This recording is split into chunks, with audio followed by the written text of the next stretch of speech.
Hi everyone, Comic Book Reviewer here, and this time reviewing on the 2010 film Super.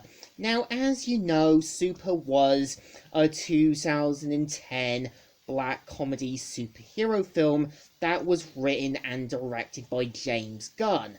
And I would say after watching the mid-credits scene of the film Brightburn, I decided to pick up a copy of Super, as I always saw the film a bit too similar to Kick-Ass and always avoided it.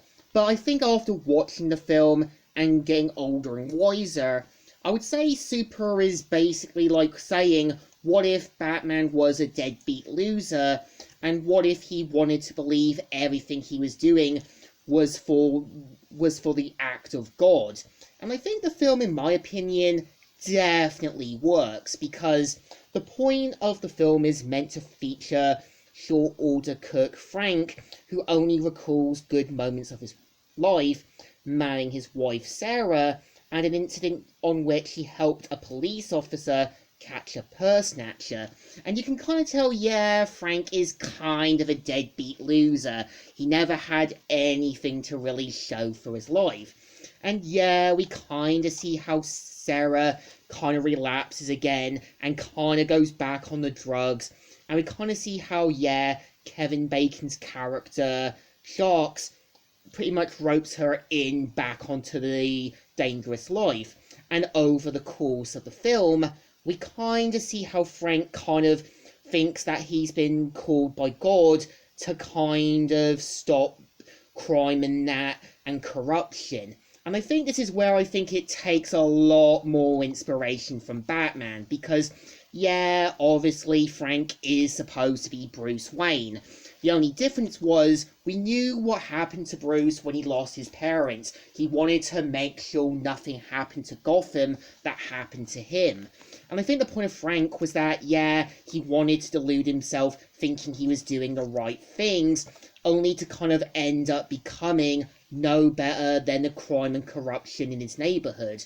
And I think, when you've got Elliot Page playing the character Libby, I think when he does play her, you can really tell they make really a bit like a mix of, say, Tim Drake and Kelly Kelly. As, the point of Tim Drake was meant to be a more younger, more eager hero, well, Kelly Kelly was supposed to be a bit more of a unexperienced, more unprepared Robin. And I think when Libby becomes the hero Bolty, you can tell they both kind of get prepared to take on the crime and corruption in the city.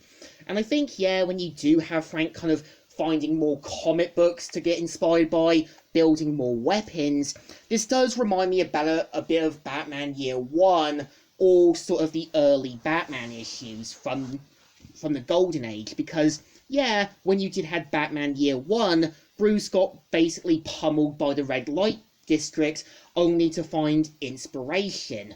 And I think, the point of Nathan Fillion playing the Holy Avenger is meant to be a bit like how Bruce saw the sort of image of the bat flying out, coming into the window. And the point of the bat was meant to be Batman's sort of icon, his sort of symbol to give people fear, but also to help Gotham be their hero. And I think, when you do kind of have Frank building his weaponry, getting ready to take things on, it's like Bruce Wayne building his own weaponry and getting things ready. And I think, it does kind of seem like the ending seems like Frank really did kind of moved on with his life. I think it's sort of implied in the film Brightburn that when you do have the sort of conspiracy theorists showing pictures of all the other superheroes, this does give you a hint that something happened to Frank during those last few years that may have made him relapse again or became something far worse. And I do admit I would like to see a more darker take on the DC universe. And again, the ending of Brightburn seems like they are trying to build on it.